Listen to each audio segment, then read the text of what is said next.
안녕하세요. 기독교 포털뉴스 기자 정윤석입니다. 저는 오늘 인터콕과 관련해서 여러분들과 제가 갖고 있는 정보들을 그리고 의견들을 나누는 시간을 갖고자 합니다. 오늘 주제는 인터콕 체벌본부장 사실상 시한부 종말론 주장이란 주제입니다. 인터콕 하면 뭐가 생각하시나요?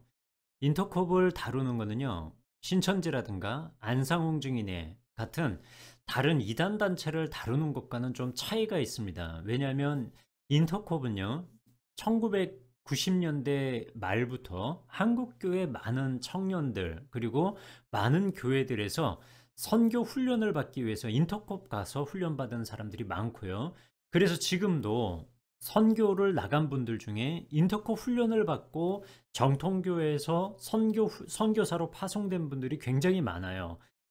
그렇기 때문에 신천지라든가 안상홍증인회를 다룰 때랑은 차이가 있고, 그리고 그 구분을 좀 한 상태에서 인터콥을 이해해 주시면 감사하겠습니다. 더불어 인터콥에 대한 이 비판, 평가, 비평이 지금 해외에서 선의의 뜻을 갖고 선교 사역을 하는 분들을 타깃으로 하는 게 아니라는 점도 이해해 주시면 감사하겠습니다. 인터콥은 과연 우리에게 무엇일까요? 인터콥은 굉장히 열정적인 선교를 하는 단체로 알려져 있습니다. 이게 지금 10퍼 40 윈도우 미션이라고 하는 선교 전략을 나타내는 지도인데요. 북위 10도에서 40도까지 한국 교회가 복음화를 위해서, 세계 복음화를 위해서 전략적으로 뛰어야 될 나라들이 이 북위 10도에서 40도에 몰려 있다라는 지도입니다.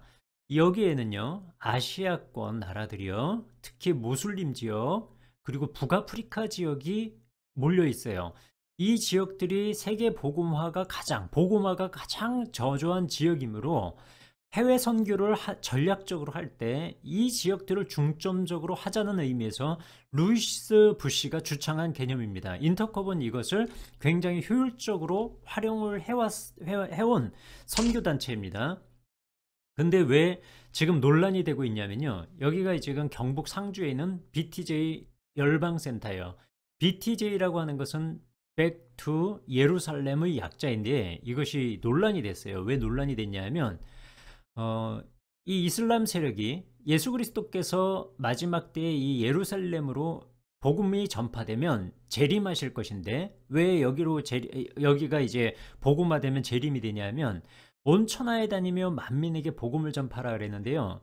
이 복음의 시작이 예루살렘에서 시작해서 유럽을 거쳐 아메리카를 지나 아시아로 왔다는 거예요. 그래서 다시 이것이 예루살렘까지 가면 온 세계에 복음이 전파된 것이기 때문에 주님이 재림한다는 거죠. 근데 여기를 누가 맡고 있냐면 무슬림권이 복음화가 안 돼서 예수 그리스도의 재림을 오히려 방해하는 세력인 것처럼 여겨지는 거예요. 그리고 이것을 뚫고 예루살렘까지 진격해 나가야 된다라는 공격적이고 굉장히 타 종교에 대한 배타성을 기반으로 한 선교 전략 때문에 굉장히 논란이 많이 됐어요. 공격도 많이 받았고요. 그래서 바꾼 명칭이 BTJ를 Back to 예루살렘을 Back to Jesus라고 하는 용어로 바꿔가지고 활용하는 게 지금 BTJ 열방센터입니다.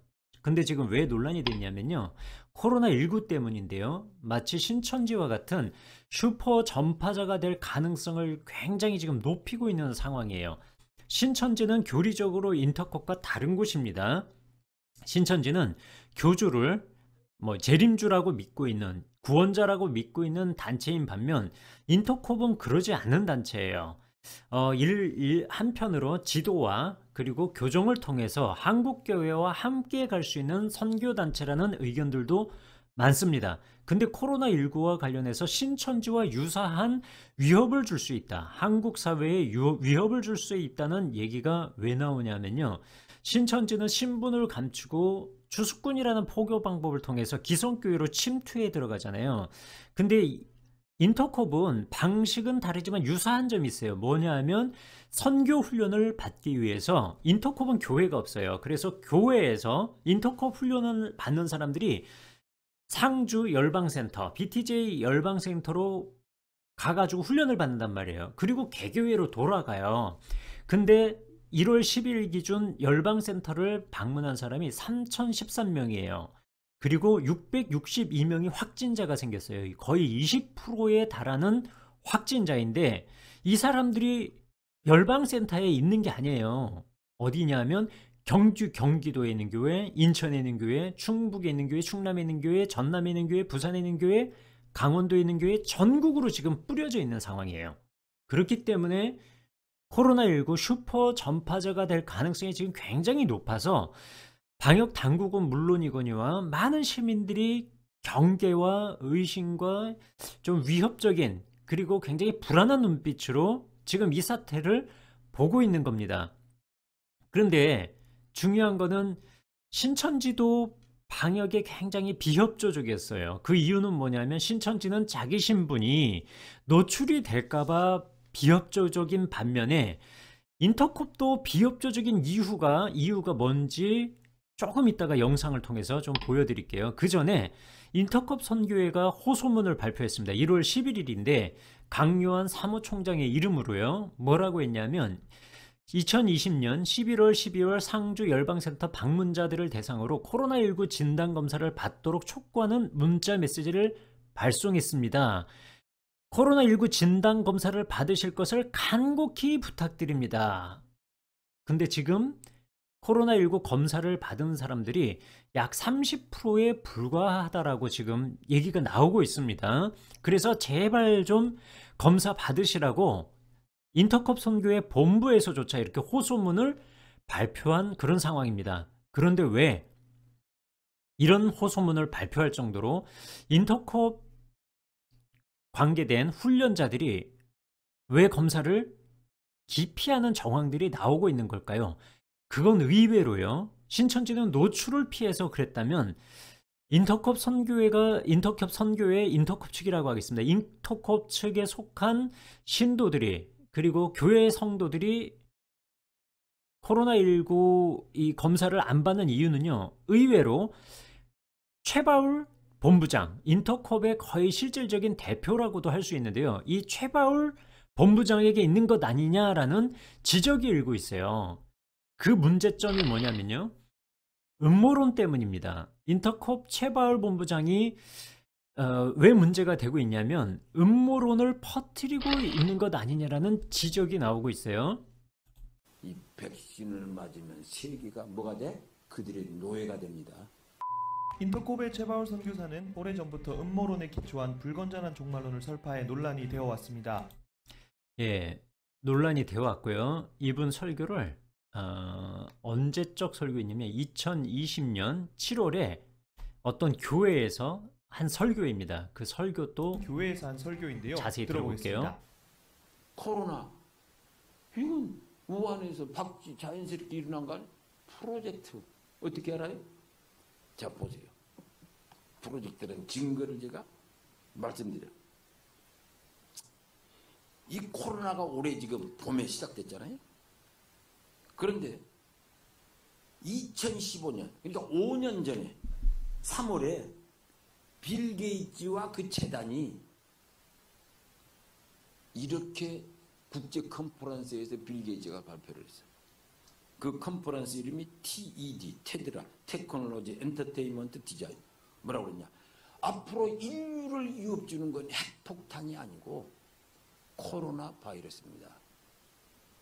지금 우리가 이 인류의 최대 위협인 코로나 바이러스를 준비를 안 하면 우리는 당합니다. 5년 전에. 그러면서 빌 게이츠가 뭐래요? 백신을 개발해야 된다. 백신. 그래서 한국 대학 연구소에도 자기가 펀드를 주고 영국 다 주면서 빨리 백신 개발해라. 근데 이가 백신 개발하는 백신이 다른 사람들이 그동안 했던 거하고 달라. 그 백신으로 DNA 구조를 바꿔.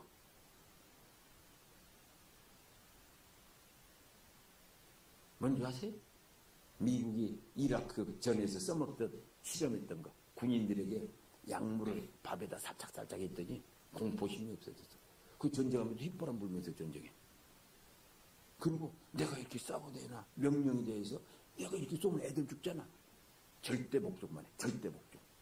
DNA를 바꿔서 절대 복종, 공포 없고 두려움도 없고. 이 백신을 맞으면 세계가 뭐가 돼? 그들의 노예가 됩니다. 이 음모론은 최바울 씨의 독창적 창작물이 아닌 현재 미국에서 가장 성행하는 음모론 중에 하나입니다. 예, 지금까지 보셨는데요. 그러니까 5년 전 테드라고 하는 강연을 통해서 빌 게이츠가 핵무기 이상으로 우리는 바이러스를 주의해야 된다라고 한 강연을요. 특히 그 코로나 바이러스라는 언급도 안 했어요. highly infectious virus라고 했습니다. 그러니까 강력한 바이러스, 위험한 바이러스, 이런 바이러스의 위험성을 강조하고 백신을 개발해야 된다라는 빌 게이츠의 내용을요. 코로나 바이러스를 예고했다라고 하면서 마치 이 현재 성행하는 코로나 바이러스가 어떤 보이지 않는 세력에 특별히 빌 게이츠와 연관된 프로젝트에 의해서 지금 전 세계적 팬데믹 형상으로 나타난 것 같이 지금 설명하는 거예요. 아까 인터콥 신도들이, 인터콥 훈련을 받는 분들이 지금 코로나 검사 적극적으로 임하지 않는다 그랬잖아요. 신천지는 노출을 우려해서 그런가 하면 인터콥 훈련자들이, 훈련을 받는 분들이 지금 검사를 안 하고 있는 이유를 우리가 추정을 한다면 결국 인터콥의 실제적 대표자이자 책임자라고도 할 수 있는 최바울 본부장이 이런 말도 안 되는 음모론이나 퍼뜨리고 다니는 것 아니냐라는 지적이 나올 수밖에 없는 상황입니다. 음모론은 여러 가지 세계적인 여러 가지 현상에 대해서 보이지 않는 어떤 거대한 세력이 움직이고 있다라는 확인되지 않은 정보들을 얘기하는 걸 음모론이라고 하지 않습니까? 저는 최바울 본부장의 주장을 들으면서요, 생각했던 건 다빈치 코드 등 반기독교적 전선에 있는 댄 브라운의 인페르노라는 소설이 생각났습니다. 다빈치 코드가 어떤 책이에요? 예수 그리스도께서 십자가에 못 박히시고 죽으시고 부활하신 게 아니라 사실은 살아남아서 마리아라는 여성과 결혼을 하고 자녀를 낳는데 그 자녀들이 프랑스의 메로링거 왕조인가요? 프랑스의 어떤 왕조를 이뤘다라는 음모론에 기초한 책이 다빈치 코드거든요. 그 책을 쓴 사람이 댄 브라운인데 이 사람이 또 인페르노라는 책을 썼어요. 그 책에 보면요, 영화로도 나왔어요. 저는 책으로 좀 읽다 말았는데 내용이 그거예요. 인류의 인구가 많아질수록 그 지구의 생존율은 적어진다라는 거예요. 지구의 폐가 된다, 폐를 끼치게 된다. 그래서 인구의 절반을 줄이든지 없애야 된다라는 것이 여기서 나오는 개념이에요. 어떤 미친 생물학자가, 천재인데 미친 생물학자가 그런 생각을 해서 인류의 반을 줄일 흑사병 같은 치명적인 바이러스를 퍼뜨릴 계획을 세운단 말이에요. 그것을 막기 위해서 로버트 랭던이라고 하는 이 기호학자가 지금 뛰어다니는 그런 영화예요. I will do everything I can to find it. What if they find you first? Let's get him. Go, go. Half the people on Earth will die. 인류 절반 죽어요. We have less than 8 hours. We still have a chance to save the world. Humanity is the disease. 인류는 질병, Inferno is the cure. 인페르노가 치료제다. 죽이자 이거예요, 결국은. 이런 내용을 영화로 만든 게 인페르노, 책 내용이자 영화인데요. 그게 좀 생각이 났어요. 근데 왜 인터콥의 최바울 본부장은 계속해서 이렇게 끊이지 않는 논란을 일으키고 있을까요? 저는 그것을 사실상 시한부 종말론이 그 사람의 머릿속에 있기 때문이다라고 보고 싶어요. 이 얘기는 제가 한 게 아니고요. 기독교 대한성결교회 장로교가 아닙니다. 칼빈의 장로교가 아니라 웨슬리안으로 분류되는 기독교 대한성결교회가 인터콥에 대해서 사실상 시한부 종말을 주장한다라고 하면서 예의주시하자 이렇게 결정을 내린 게 2018년입니다. 이 책자에 어떤 내용이냐면요. 최바울은 이 시대를 예수님의 재림 전의 마지막 세대라고 주장한다. 맨날 마지막 세대 그 얘기 많이 하죠. 그는 앞에서 언급한 음모론적, 도식적 역사관과 자신이 주목하는 성경의 구절들에 근거하여 이 세대를 주님의 재림 전의 마지막 세대로 규정한다. 지금 세계는 마지막 시대를 달리고 있습니다. 다른 저서에서도 최바울은 세계와 지식 정보화 시대의 생명공학 이스라엘의 건국 세계복음화를 마지막 시대의 분명한 표적으로 반복적으로 강조하고 있다. 이렇게 정리를 하고 있어요. 기독교 대한 성결교회는요, 최바울은 미전도 종족 선교와 재림의 때를 직접 연결하여 강조하고 있는데 이것은 사실상의 시한부 종말론이다. 예, 이렇게 주장을 했어요. 이것이 기독교 대한 성결교회가 시한부 종말론, 사실상 시한부 종말론이니까 예의주시하자라고 2018년에 결론을 내린 겁니다. 그러면 기성 측의 결론은 과연 타당성이 있을까요? 저는 인터콥 측에서 발간한 책자들을 통해서 저는 타당성이 있다라는 근거들을 제시하고 싶습니다. 이거는 하나님의 나라라고 하는 원작 최바울 글그림 백정원이라고 하는 사람이 쓴 만화입니다. 도서출판 편애기에서 나왔고요. 편애기는 사실상 인터콥 출판사예요. 인터콥 측 출판사예요. 근데 원작 최바울이라고 한 이 책이 논란이 되니까 2014년에 이 책을 냈다가 2015년에 개정판을 냈는데 원작 최바울을 지우고 내요. 글그림 백정원이라고 합니다. 그러나 이 내용은 사실상 최바울 씨의 본부장의 근본적인 사상과 저는 맥이 닿아 있다라고 보고 싶어요. 그리고 그것이 시한부 종말이라고 하는 비판을 받고 있는 겁니다. 예루살렘에서 시작해서 예루살렘으로 돌아오는 하나님의 역사를 원수가 필사적으로 방해한다는 거예요. 그래서 세계의 영적 전쟁의 중심이 예루살렘이라고 합니다. 그러나 원수가 아무리 방해를 해도 하나님의 역사는 전진하고요. 유대인들은 전 세계에 흩어졌다가 예루살렘으로 돌아왔다고 합니다. 그래서 건국을 하죠. 그게 1948년 이스라엘입니다.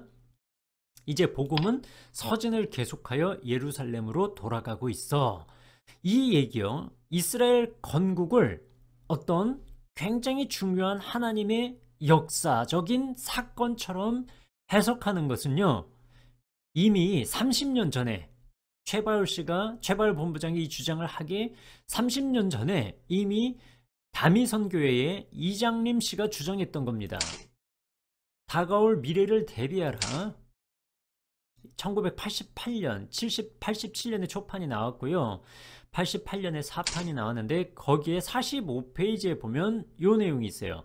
무화과 나무를 팔레스타인에서 유태인의 국가 생활이 회복될 것을 뜻하는 것이라고 보는 학자도 있다. 마태복음 24장에 나오는 무화과 나뭇잎의 비유를 배우라 이 말씀에서요. 무화과 나무가 곧 유태인의 국가 생활이 회복될 것을 뜻하는 것이라고 보는 학자도 있다라고 먼저 주장한 건 이장림 씨입니다. 이장림 씨는요. 이스라엘은 거의 2000년 동안 나라 없이 세계 도처에 흩어져 살았다 이러다가요. 1948년 5월 14일에 이스라엘이 독립하여 나라를 재건하였다. 바로 이때가 무화과 나무의 잎이 돋은 때라고 보는 것이다 라고 발표를 한 바 있습니다. 이게 이장림 씨의 책에 나오는 내용이에요. 언제? 이미 30년 전에 시한부 종말을 주장했던 이장림 씨가 먼저 사용했던 핵심 주장입니다. 1948년을 아주 비상한 해라고 보고 있는 거예요. 자, 인터콥 측에서 나온 하나님의 나라 만화 계속 볼게요. 전 세계에 흩어진 유대인들의 복귀 이것은 마지막 시대의 절대적인 표적이야 라는 게 이 만화에 계속 나오고 있어요. 등장하고 있죠.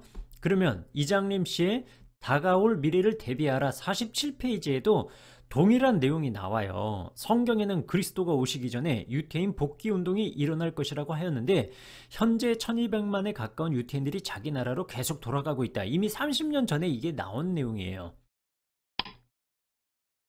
다시 한번 종말에서 먼저 주장한 내용입니다. 이 진위 여부는 나중에 따지기로 하고 누가 주장했다? 시한부 종말론자들이 먼저 30년 전에 써먹었던 걸 인터콥 측 출판사가 왜 동일한 비슷한 내용으로 다루고 있냐 이거예요. 지금은 고도로 발달된 과학기술로 현대 문명을 이뤘지. 주위를 둘러봐. 우리가 얼마나 발전된 문명 도시에서 살고 있는지. 이 문명을 굉장히 바벨 시대처럼 인본주의적인, 그러니까 문명 자체는 인본주의로 이퀄시키는 그런 모습들을 보고 있어요. 바벨 시대부터 문명은 한결같이 하나님을 이기려 하며 발전하고 있단다. 그래서 45쪽에서 문명의 중심엔 하나님이 안 계시다고 하셨군요. 그렇지. 그래서 우리 문명의 중심에서 세상 권력을 탐하면 안 된다는 거지.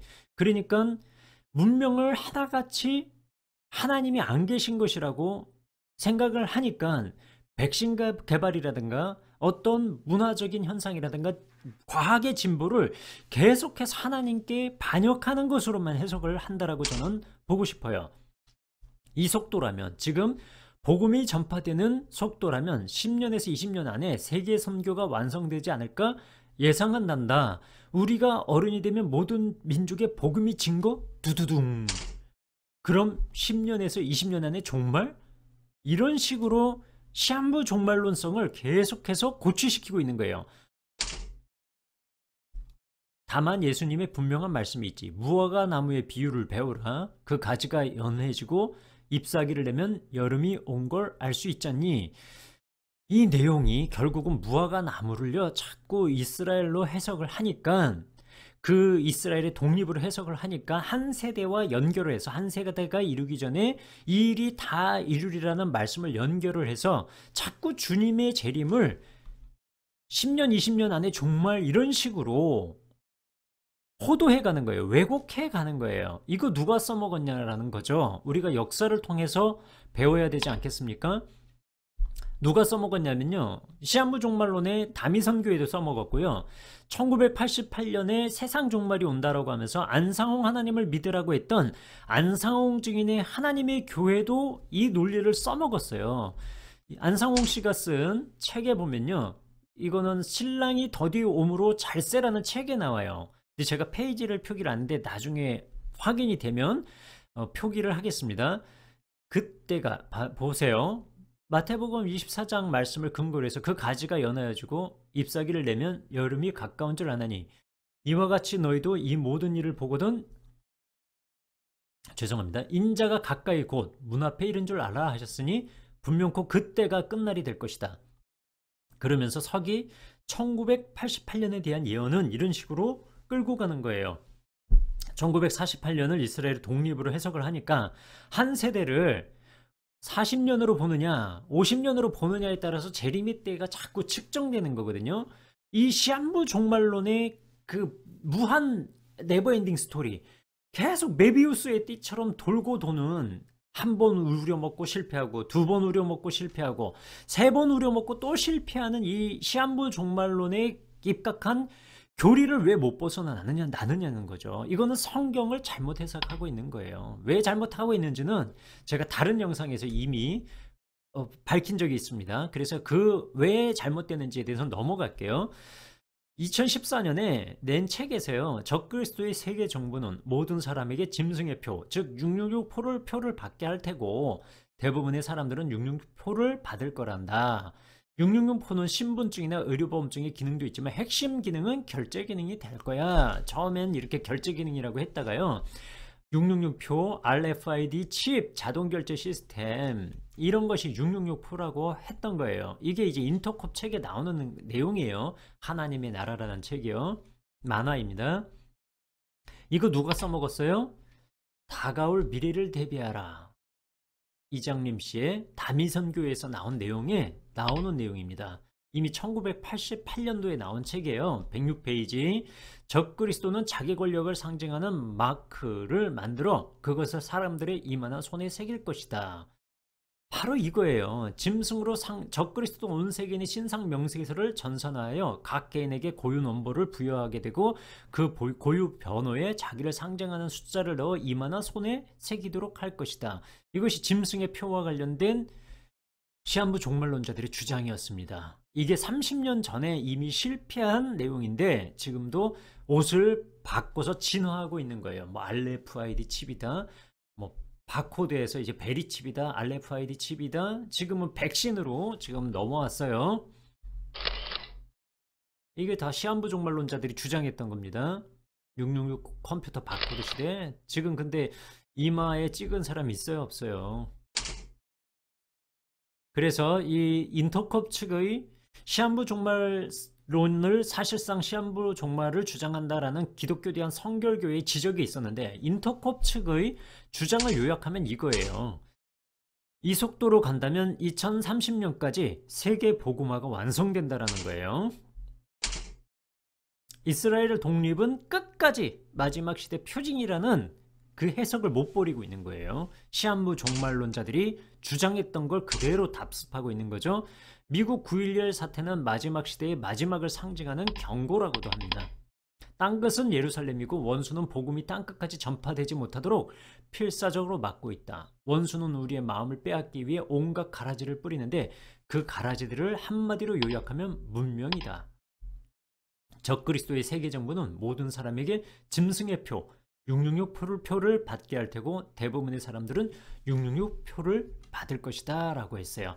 근데 이거는 요한계시록 13장을 요한계시록 자체를 해석을 못하는 거예요. 반모섬에서 요한이 AD 90년경에 반모섬 그 푸른 하늘 파란 바다가 있는 그 반모섬에서 하나님의 계시를 받은 거죠.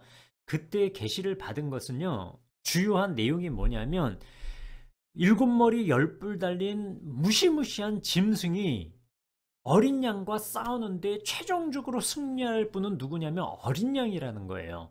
그리고 이 어린 양에 속한 사람들을 하나님이 인을 맞은 사람들이라고 표하는 거고, 하나님을 믿지 않고 예수 그리스도의 어린 양이 구세주라는 걸 믿지 않은 사람은 전부 짐승의 표를 받았다라고 하고 있는 거예요. 이거는 두 가지로 완전히 갈라놔요, 요한계시록은. 그러면 지금은 짐승의 표 받은 사람이 있어요, 없어요? 영적으로 보면 요한계시록에서는 있다고 하는 거예요. 왜? 누가? 어린 양 예수 그리스도를 믿고 따르지 않는 사람은 다 누구나 짐승의 표 받았다라고 하는 게 요한계시록 13장의 말씀이에요. 우상을 숭배하고 예수 그리스도를 따르지 않고 어린 양을 믿고 따르지 않는 사람들, 어린 양의 피로 깨끗함을 받지 못한 사람들은 전부 짐승의 표라고 인류를 두 개로 나눠요. 근데 적그리스도 세계정부는 모든 사람에게 짐승의 표를 받게 할 거고 대부분의 사람들은 666 표를 받게 할 것이다. 이게 지금 아직 이루어지지 않은 사건인데 요한계시록은 짐승의 표에 대해서 이미 AD 90년 때부터 지금까지 예수 그리스도를 믿고 따르지 않는 사람을 이렇게 분류한다고요. 그러니까 잘못된 해석입니다. 전 세계에 흩어진 유대인들의 고토복기가 마지막 시대의 절대적 표적이다라고 하고 있는 거예요. 이 유대인들의 회복은 바벨론에서 그 본향으로 돌아가는 유대인들을 얘기한 성경을 갖다가 자꾸 마지막 시대의 유대인들의 고토복기 이렇게 해석을 하고 있기 때문에 이것도 잘못된 해석입니다. 세 번째, 저 인터콥의 그 잘못된 부분, 잘못된 점을요. 첫 번째는 코로나 바이러스와 관련된 음모론, 두 번째로 사실상 시한부 종말론, 세 번째는요, 인터콥 최발본부장이 자꾸 왜 이렇게 극단적인 주장을 하느냐, 그것은 바로 저는 김기동의 귀신파 출신이기 때문이라고 설명드리고 싶어요. CBA라고 캠퍼스 베레아 아카데미 귀신파 김기동 씨의 계열 그 캠퍼스 선교단체가 있습니다. CBA인데 거기서 1984년에 3년에 터키 선교사를 파송을 한다고 해요. 그 사람 누구였는지 아세요? 바로 최바울 선교사입니다. 보세요. CBS 간략사에는 1981년 3월 5일 터키역과 최바울 선배에 의해 모임 시작, 즉 성락교회의 대학가 선교단체, 귀신파의 선교단체 CBA를 터키역과 최바울 선배에 의해서 시작했다고 하는 거예요. 그리고 83년 7월에 최바울 선교사가 터키 파송됐다라고 해요. 그러니까 여기 CBA에 나온 1983년 터키 선교사 파송은 바로 최바울 선교사, 인터콥의 최바울 본부장을 얘기하는 거예요. 이것은 2014년 11월 13일 서울 서부지법 판결문에 나오는 내용입니다. 즉 최바울 본부장은 김기동 귀신파 출신이라고 할 수 있습니다. 김기동의 귀신파는 어떤 주장을 하냐면요, 하나님께서 천지를 창조하셨어요. 근데 이 천지 창조한 이유가 뭐냐면 우주에 마귀가 지 마음대로 쥐새끼처럼 도망다닌다는 거예요. 그러니까 때려잡기가 힘들어. 그래서 귀신을 잡기 위해서, 이 사탄 마귀를 때려잡기 위해서 특정한 공간 지구를 만들고 거기에 지구를 가두기 위한 감옥으로 지구를 만들었다는 겁니다. 이게 세상 창조의 목적이에요, 김기동의. 그럼 인간은 왜 창조했느냐? 이 가두기만 했지 얘가 어떤 죄를 지어야지 벌을 내리잖아요. 그러니까 이거 김기동 씨의 귀신론에서 나오는 내용입니다. 제 주장이 아닙니다. 그래서 인간을 만들어서, 하나님이 인간을 만들어서 마귀가 육화한, 그러니까 마귀가 뱀으로 변신한 마귀가 인간을 유혹하는 거예요. 그래서 하나님의 창조물인 인간이 범죄하게 함으로, 인간 너 누구 때문에 범죄했어? 아담한테 물으니까 하와한테 책임을 물어요. 하와한테 물어보니까 뱀한테 책임을 물어요. 뱀한테는 책임을 묻지 않았다는 거예요. 그러니까 뱀에게, 결국 옛뱀 곧 마귀 사탄에게 모든 이 죄에 대한 책임을 묻겠다라고 할 목적으로 인간을 창조했다는 거예요. 그러니까 인간이 마귀에게 속아서 죄를 지음으로써 이 책임을 결국은 마귀에게 묻겠다고 한, 마귀를 합법적으로 멸할 수 있는 근거가 생겼다라고 하는 거예요. 그래서 인간 창조를 했다는 거죠. 예수님이 오신 목적도요, 이 마귀의 악행을 합법적으로 심판하고 형벌하기 위한 것이라고 주장하는 게 김기동의 귀신론입니다. 비슷하지만 좀 아니죠. 이분은 지금 검찰 구형이 5년형이 내려졌어요. 횡령 혐의로. 이만희 씨가 50억대인데 김기동 씨는 100억대입니다. 5년형인데 1월 말에 판결이 나와요. 어떤 판결이 내려질지 모르겠는데 귀신론이 이래요. 근데 세계 영적 도회에 나오는 2010년 작품인데 이거 뭐 절판한다 그랬어요. 폐기한다 그랬는데, 우리가 볼 수 있는 건 뭐냐면, 폐기한다 하더라도 사상 자체를 폐기했는지는 우리가 조금 더 지켜봐야 해요. 그런 차원에서 이 사람이 원래 뭐를 주장했는지는 우리가 봐야 된다는 차원에서 폐기했다는 책 38페이지에 나오는 내용입니다. 주님은 사단을 정죄하길 원하셨던 것입니다. 하늘에서 범죄한 사단을 영원히 저주하길 원하셨던 것입니다. 그리고 그것을 에덴에서 한 것입니다. 사단은 처음부터 하나님께 대적한 범죄한 천사이고 저주받아 마땅한 존재였습니다. 그래서 아담과 하와는 사단을 고소하였고 하나님은 합법적으로 사단을 정죄하신 것입니다. 이렇게 하여 하나님의 사정이 풀어지는 것입니다. 아담 하와가 사단을 고소했어요? 아니죠. 꼬임에 넘어가서 하나님의 명령에 불순종해서 그것에 대해서 심판을 받는 존재가 된 게 아담 하와인데, 오히려 이것을 귀신론 쪽으로 보고 있는 거예요. 귀신론은 뭐다? 아담 하와의 전인격적인 죄의 책임을 갖다가 사탄에게 넘기는 거 아니에요. 이렇게 보는 시각이에요. 동일합니다. 아담과 하와는 사단을 고소했다. 언제 고소했어요? 그 죄를 책임을 하나님께서 아담 하와에게 물으셨죠. 주님은 사단을 정죄하기 원하셨던 것입니다. 하늘에서 범죄한 사단을 영원히 저주하길 원하셨던 것입니다. 그리고 그것을 에덴에서 한 것입니다. 사단은 처음부터 하나님께 대적한 범죄한 천사이고 저주받아 마땅한 존재였습니다. 그래서 아담과 하와는 사단을 고소하였고 하나님은 합법적으로 사단을 정죄하신 것입니다. 이렇게 하여 하나님의 사정이 풀어지는 것입니다. 오히려 아담 하와가 선악과를 따먹고 사탄에게 속아서 범죄한 것이 하나님의 사정이 풀어지는 거래요. 말도 안 되는 얘기를 인터컵 최발 본부장이 했던 거예요. 하나님은 아담에게 전적으로 책임을 묻지 않습니다. 죄의 결과는 그에게 있겠지만 죄의 원천적 책임을 묻고 있지는 않으십니다. 만약 하나님께서 책임을 물으셨다면 아담과 하와도 같이 저주하셨을 것입니다. 그러나 하나님은 아담과 하와에게 죄의 결과에 대해서만 말씀하셨습니다.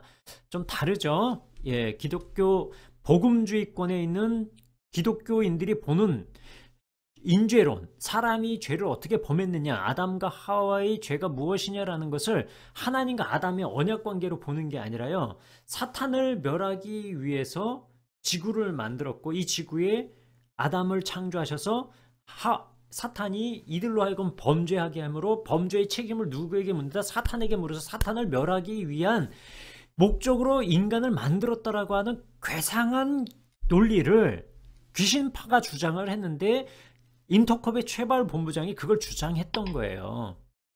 그 관점으로 인터컵을 바라봐야지 이것에 대한 문명에 대한 악마적인, 그러니까 사탄적인 그런 관점, 그리고 백신에 대한 굉장히 그 배타적인 관점들이 해석이 되는 겁니다.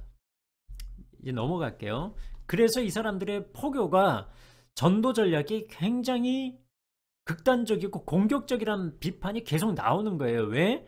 인류를 사탄과 하나님의 전쟁으로, 영적 전쟁이란 구도에서 자꾸 보니까 하나님 아니면 사탄이라고 보니까 이 사탄을 괴멸하고 무찌르고 넘어서고 짓밟는 그런 형태의 공격적인 선교 방식이 나오는 거예요. 2014년으로 제가 기억하는데요. 인도에 있는 마호보디 사원에서, 부다가야 마호보디 사원에서 찬송가를 부르다가 이게 전국적으로 뉴스거리가 됐어요. 이 내용 잠깐 보실게요. 일부 기독교인들의 공격적인 선교 활동을 이른바 땅밟기라고 합니다. 다른 종교와 관련된 장소에서도 무리를 일으켰었는데 이번엔 인도의 불교 성지에까지 가서 이런 일을 벌였습니다. 정경윤 기자입니다. 지난 4일 인도의 불교 성지 마하보디 사원에서 촬영된 영상입니다. 한국인 남성 2명과 여성 1명이 법당 앞 계단에 앉아 기타를 치며 찬송가를 부릅니다. 마하보디 사원은 석가모니가 깨달음을 얻었다는 불교 최고의 성지입니다. 2002년 유네스코 세계문화유산으로 지정됐습니다. 마침 주변에 있던 한국인 스님이 어떻게 이럴 수 있느냐며 말렸지만 이들은 하느님만이 구원이라며 찬송가를 계속 불렀습니다. 땅밟기라고도 불리는 이런 식의 선교 행위는 예전에도 종종 무리를 빚었습니다. 지난 2010년에는 일부 기독교인들이 서울 봉은사 경내에 들어가 기독교 행사를 강행했고 2011년에는 목사 등 4명이 조계사에서 확성기를 들고 종교 논쟁을 벌이려다 경찰에 입건된 적도 있습니다. 종교적으로 어떤 타인에 대한 배려가 아니라고 생각을 합니다. 특별히 그 사회적인 관점에서 보더라도 이러한 행위가 혹시 외교적인 마찰을 일으켜서 국가 간의 갈등 요인이 될 수도 있고 일부 교인들의 무례할 정도로 배타적인 행동에 대해 기독교계 내부에서도 비판의 목소리가 일고 있습니다. SBS 정경입니다. 예, 이런 행위들이 계속 나오는 이유가 뭐냐면, 공격적인 이유가 나오는 이유가 뭐냐면 그 사탄과 하나님의 전쟁으로 보기 때문이에요. 이 전쟁에서 사탄을 이겨야 된다는 관점으로 불교 사원 가가지고 저 찬송가 부르는 거예요. 그런다고 복음이 잘 전파되나요? 오히려 지금 전도문 막히는 거 아닙니까? 이건 멱지사지의 마음으로 해석을 해야 돼요. 저희가 교회에 가서 예배 드리려고 하는데 불교에서 어떤 스님이 와가지고 똑딱 이 연불 목탁 두드리면서 주문 연불을 외운다고 생각해 보세요. 근데 너희들 나가! 여기 왜 교회 와서 무슨 짓 하는 거예요? 가십시오. 그러면 이 스님께서 부처님 통해서 도에 이르러야 됩니다라고 말하면 이것을 중단하지 않으면 이건 뭐예요? 우리를 존중하지 않는 거잖아요. 이런 역지사지의 마음으로 다른 종교를 바라봐야 됩니다. 지금 다종교 사회가 됐기 때문에 이것은 기독교인들이 복음과 함께 반드시 마음에 갖고 있어야 될 기본적 자세입니다. 또 한 가지는요. 어떤 일본에 있는 단체에서 한국 각 교파와 교단, 교회와 신학생 여러분에게 협력을 부탁드립니다라고 저 성명 같은 걸 발표했어요. 두 번째 내용이 뭐냐면요. 일본에서 전도의 이름으로 신사와 절에 기름을 뿌리거나 모호한 활동을 하는 한국계 기독교 단체, 기존교파에 속하지 않고 단립으로 혼자서, 그러니까 독립적으로 활동하고 있는 경우가 많다는 거예요. 일본 전도에 걸림돌이 되고 있습니다. 이러한 그룹에 대해 자세히 알아보지 않고 추천하거나 옹호하거나 후원하지 마시길 바랍니다. 이렇게 발표를 했어요. 근데 일본에서 자꾸 무슨 일이 있었냐면요. 2017년도 5월 24일 현대종교 기사인데요. 일본에 있는 국보급 문화재에 기름 테러를 한다는 거예요. 그것도 한두 군데도 아니고 48곳에, 우리나라로 따지면 불국사 석굴암 가가지고 기름 테러하고 막 오물 뿌리고 이런 행위를 했다는 거죠. 일본에서 그 행위를 한 사람이 누구냐면 카네야마 마사히데에 대해 마사히데라는 사람인데요. 이 현대종교는 이 사람이 바로 기독교 신자가 17살에 됐고 미국으로 가서 의사가 됐다가 2013년 5월 기독교 단체를 설립했다고 하는데요. 이 카네야마 씨가 2014년 5월 4일 인터콥 국제 선교이사 직함으로 인터콥 재팬 주최로 도쿄 제일교회에서 강연한 사람이라고 하는 거예요. 그리고 이 사람이 유튜브에 동영상을 공개하면서 사찰과 신사에서 부정을 없애려고 기름을 뿌렸다라고 주장하는 겁니다. 물론 인터콥 측은 자기들과의 단체의 관련성을 아마 선을 긋는 것으로 알고 있지만, 이렇게 인터콥에서 훈련받았다는 사람들이 종종 문제를 일으키는 경우가 끊이지 않는 것, 결국 사탄과 하나님의 영적 전쟁의 각도에서 지금도 바라보고 있으니까요, 서슴없이 들어가는 거예요. 하나님을 위해서 들어가는 거예요. 하나님을 대신해서 이 사람들 교리 중에 인터컵이 계속 주장하는 것 중에 하나가 뭐냐면요, 하나님이 영이시니까 사람에게 들어와서 사람을 사용하신다라는 개념이에요. 그러니까 영적 전쟁을 할 때 사탄의 대리자가 있고 하나님의 대리자가 있는 것처럼 설명하는 경우를 종종 보거든요. 그러니까 영적 전쟁에 그런 일사각오의 마음으로 이 사람들이 들어가고 있는 거예요. 그런 충정인데 완전히 잘못된 충정이죠. 선교문, 전도의 문, 복음의 문을 다 가로막는 행위를 인터컵 측에서 한 겁니다. 인터컵은요, 다른 이단과 달리 한국교회에 깊이 뿌리 내리고 있습니다. 2011년 이후 한국교회의 주요 교단이 규정을 내렸어요. 참여금지 단체로. 그 전까지요, 1990년대부터 그 규정이 내려지기 전까지 상당히 많은 세월을 인터콥에서 훈련받은 청년들, 교회들 무척 많습니다. 그렇기 때문에 지금도 인터콥 훈련을 받아서 해외 선교를 나가서 자신의 인생을 바치고 있는 선교사님들이 적지 않아요. 그들의 헌신과 수고에 대해서는 제가 경의를 표합니다. 그러나 인터콥 측에 과연 그렇게 우리가 교리적인 문제까지도 그냥 넘어가야 될 성질의 것인지 우리는 다시 한번 되돌아봐야 되지 않겠습니까? 제가 첫 번째로 인터컵의 문제를 음모론 주장이라고 했습니다. 두 번째로 사실상 시한부 종말을 주장한다고 했습니다. 세 번째로 김기동 귀신파적 영향이라고 설명을 드렸습니다.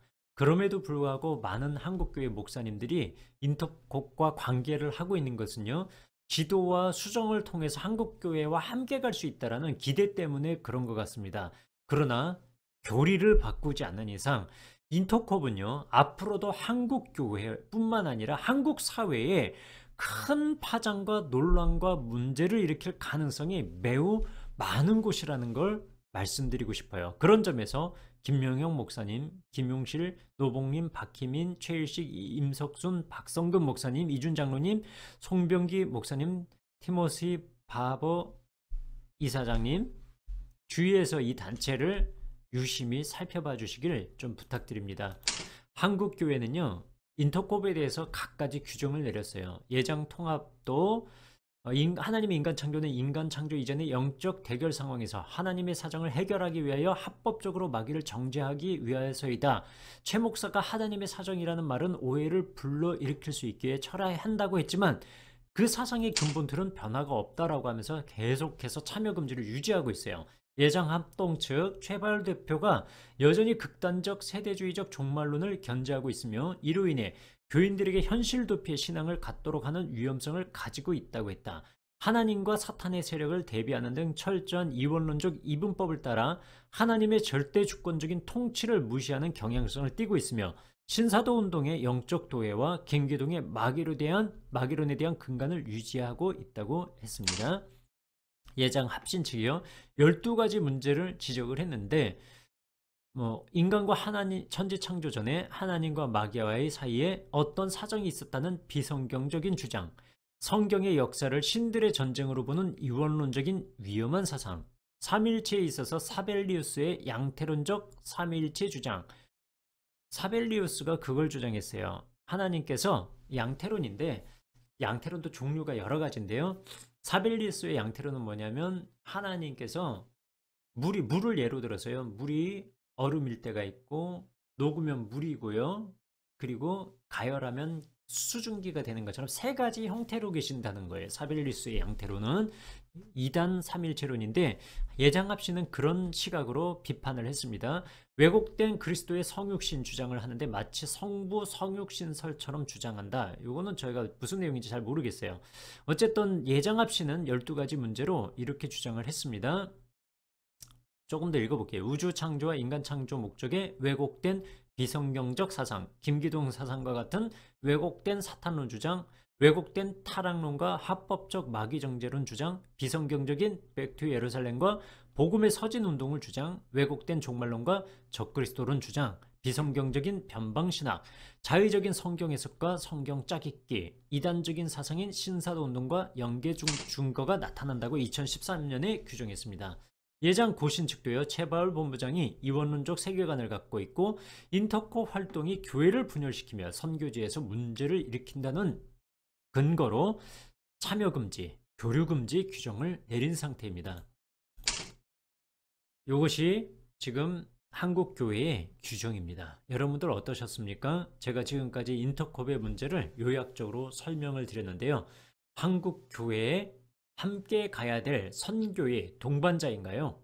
아니면 교리적인 수정을 거쳐서 그 수정이 완벽하게 검증이 되기 전까지 한국교회가 절대로 교류해서는 안 되는 매우 심각한 문제를 갖고 있는 단체인가요?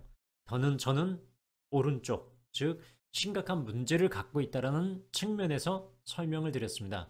그러나 이 측면에 관해서 최바울 본부장이라든가 인터콥 측은 여러 가지 반론을 갖고 있을 겁니다. 복음을 열심히 세상 끝날까지 전해야 된다라는 차원이지, 예수 그리스도의 복음이 모든 민족에게 전파되면 세상 끝이 온다는 시한부 종말론적 개념을 갖고 있는 게 아니다. 이런 식으로 여러 가지 반론을 펼 수 있겠지만, 그러나 지금 한국 사회에 벌어지고 있는 인터콥의 열매를 봐왔을 때 굉장히 문제가 많은 것은 틀림없어 보입니다. 아무쪼록 현명한 결정과 판단을 내리시는 기독교 포털뉴스 채널 시청자 여러분들이 되시기를 부탁드립니다. 감사합니다.